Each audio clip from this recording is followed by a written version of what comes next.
Welcome to the Deep Dive. We're here to distill complex topics, aiming for those truly essential insights. And today, we're diving into something that, well, it underpins pretty much all our efforts for well-being, but it often goes, completely unnoticed. Imagine someone, let's call her Maya. She seems to be doing everything right for her health, okay? Exercising almost every day, meticulously planning healthy meals. She even went to therapy weekly, especially during a really tough time. She'd just gotten married, moved to a new city, basically no one started a demanding new work-from-home job. And on top of all that, her father had recently been diagnosed with dementia. That's a lot for anyone. And she was tackling it, with all the recommended tools, building physical strength, mental resilience. But here's the thing. Despite all that effort, Maya was still struggling. She'd wake up middle of the night, mind just racing, couldn't get back to sleep. And during the day, felt unfocused, kind of unmotivated.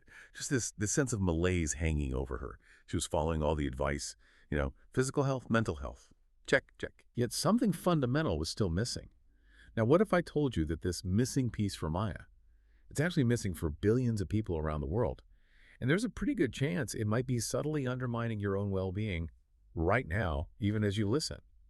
What if neglecting this one area could basically cancel out your other health efforts, maybe even shorten your lifespan? It's fascinating, isn't it? Because the traditional way we think about health, physical, mental, it largely overlooks what we're increasingly seeing as, well, an equally critical third pillar, social health. Social health, okay. Yeah. So if physical health is about our bodies working well and mental health is about our minds being clear and resilient, then social health is fundamentally about our relationships, the richness, the quality, even the quantity of them. It's not a term you hear thrown around every day like mental health is now. No, definitely not. And that's precisely why we're doing this deep dive. Our mission here is really to unpack why social health is so essential. What does it actually mean to be socially healthy? And maybe most importantly, how can we all actively cultivate it? How can we use it to really thrive? Okay, let's go back to Maya for a second, because her story really seems to nail the problem. The something missing for her, despite, all her best efforts. It was genuine connection. In this new city, she hadn't built that sense of community yet. She wasn't seeing family regularly or old friends in person.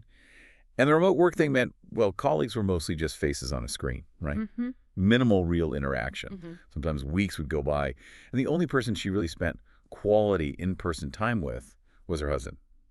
Her experience just drives home this point. Yeah. You can't really be fully healthy. You can't thrive if you focus only on body and mind. But you inadvertently let your relationships, that whole ecosystem, kind of wither. And broadening that out, Maya's story isn't unusual at all. It's actually quite common. Hundreds of millions of people, just like her, go weeks, sometimes longer, without a truly meaningful chat with a friend or family member. Weeks? Wow. Yeah. And this isn't just about, feeling lonely, though that's part of it. The statistics are, frankly, stark. They show a much deeper issue. Globally, about 1 in 4 people report feeling lonely regularly. 1 in 4. 1 in 4. And maybe even more worrying, 20% of adults worldwide, that's 1 in 5 people, feel like they have absolutely no one they could turn to for support if they needed it. No one at all. No one. Just let that sink in for a moment. This goes way beyond just personal sadness. It's really shaping up to be a major public health crisis on a global scale. A public health crisis related to connection. Precisely. And the science on this, it's absolutely unequivocal about the impact of disconnection. Chronic social isolation basically acts like a constant stressor on your body. Okay. It triggers all these physiological responses, stress hormones, and ultimately it weakens our immune system. Right, the stress response connection. Exactly. And this isn't just feeling down. It translates into real, tangible health risks. Disconnection significantly bumps up your risk for serious stuff. Stroke, heart disease, type 2 diabetes, dementia. Dementia too? Yes, dementia. And of course, clinical depression. It's also a measurable factor in increasing the risk of dying early. So let's be crystal clear here. Social health isn't some kind of, optional extra. Nice to have. Right. It is absolutely indispensable for longevity, for overall well-being. It's as fundamental as, say, exercise or eating right. Okay, those insights are incredibly sobering. Really makes that abstract idea, social health, feel very concrete, very real in its impact. But it does raise a question, probably for you listening right now. If this is so critical, what does it actually look like, day to day? What does being socially healthy mean beyond just, I have some friends? That's a great question, and it's exactly where people get a bit stuck, right? How do I translate this idea into, like, actual life? So being socially healthy, it's definitely got a few layers. At its core, it means actively developing, nurturing those close, supportive relationships, family, partners, friends, and interestingly, even your relationship with yourself. That counts too. Yep. It also includes having regular positive interactions with a wider circle, maybe colleagues, neighbors, people you bump into. Uh-huh. And really critically, it's about feeling like you belong, like you're part of a community, or maybe several communities. Could be local, shared interest, professional. But fundamentally, it's not about hitting some magic number of contacts.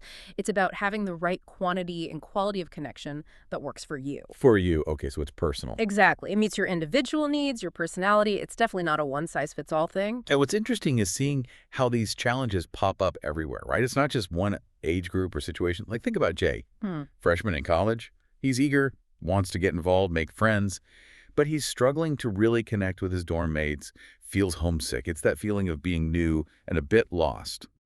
Very common. Or Serena and Ollie, mid-30s, young kids, demanding jobs, just total chaos, right? Yeah, the juggle is real. And they realize, shoot, we barely see our friends anymore. We barely have time just for us as a couple. That time gets squeezed out so easily. Totally. And then there's Henry, just retired, loves the time with his wife, sure, but feels adrift, misses the team, the daily banter at work, wishes he saw the kids, the grandkids, more often than just holidays. Yeah, that loss of structure and built-in social connection from work is huge for retirees. Right. So these examples, they just show it's relevant to everyone at different points in life. It's dynamic.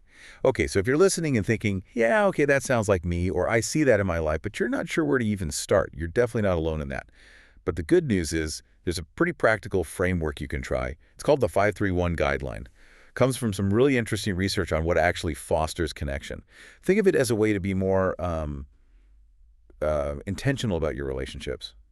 Proactive. Exactly. Intentional is the key word. Let's break down the 531. First, the 5. The idea here is to try and interact meaningfully with 5 different people each week. Okay, 5 different people. Yeah. And you mentioned meaningfully. Yes, meaningful. So, like, how does that compare to, say, nutrition? We talk about eating a variety of vegetables. Is it similar for social interaction? Variety matters. That's a perfect analogy, actually. Research shows exactly that.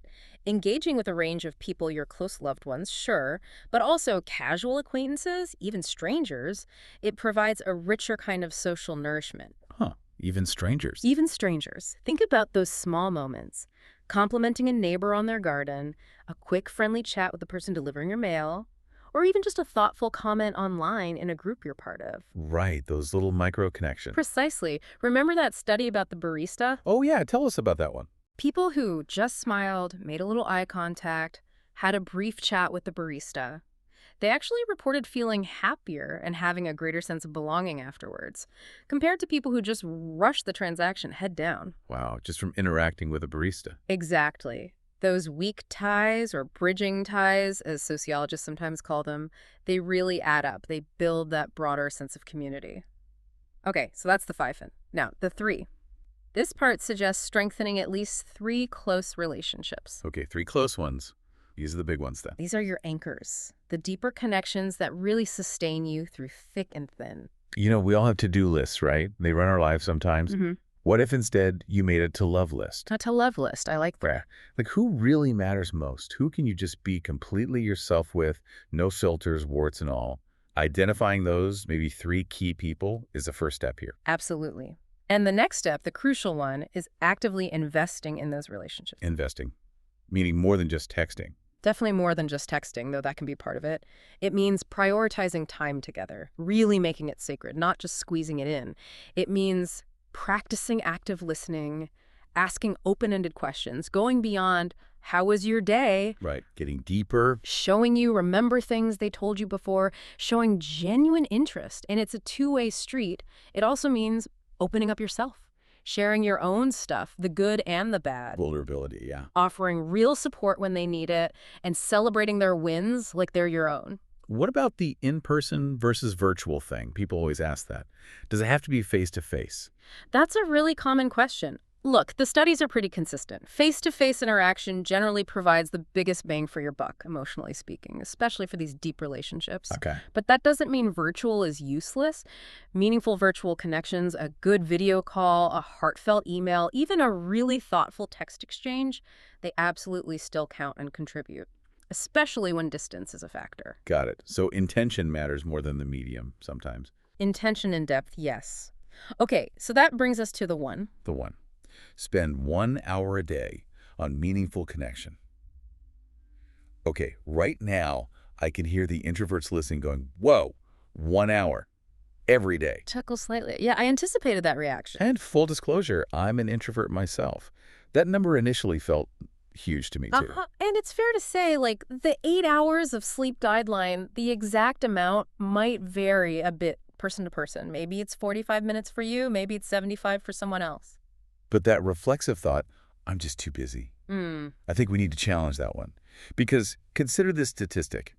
The average adult in the U.S. spends about 4.5 hours a day on their smartphone. 4.5 hours. Yeah, a lot of time. It's a huge chunk of time. And if you look at the bigger picture, that 4.5 hours represents this incredible opportunity cost, right? Or maybe an opportunity for reallocation. Reallocation, how so? Well, think about simple substitutions. Instead of scrolling endlessly through a social media feed, what if you took 5 of those minutes to send a genuine text to a friend? Not just a meme, but like, hey, thinking of you. Okay. Instead of scanning news headlines for the 10th time, maybe write a quick thank you note, email, actual card, whatever, to someone who helped you out. Instead of putting on another podcast, maybe call your mom or your brother, someone you haven't talked to in a bit. Simple swaps, really. Exactly. They don't have to be massive, time-consuming things. These small, mindful substitutions can make a really profound difference in building and strengthening those connections. It enriches your life and theirs, too. And I know this works, not just from reading the studies, but this is personal for me. Yeah. Because Maya's story, in a lot of ways, that was my story. Yeah. I'm so passionate about this because I needed these tools. After that realization, that aha moment, I consciously started putting this 5-3-1 idea into practice. I scheduled regular walks with a new friend I'd made locally, made myself go to community things, even if I only stayed an hour. I started kind of awkwardly at first, dropping little cards in neighbors' mailboxes, just saying hi. That's great.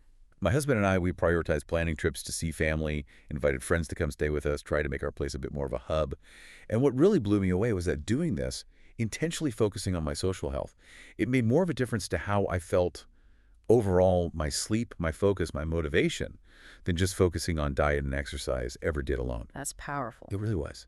So the 5-3-1, it's not magic, but it's a really practical, intentional way to, nurture those vital connections. And stepping back even further, beyond what we do individually, what's really compelling is thinking about how we can shape a whole society that actually supports social health, that thrives through it. Okay, societal level, what does that look like? Well, looking ahead, say, the next decade, I really envision a future where, for instance, educators champion social health, just like they do reading or math.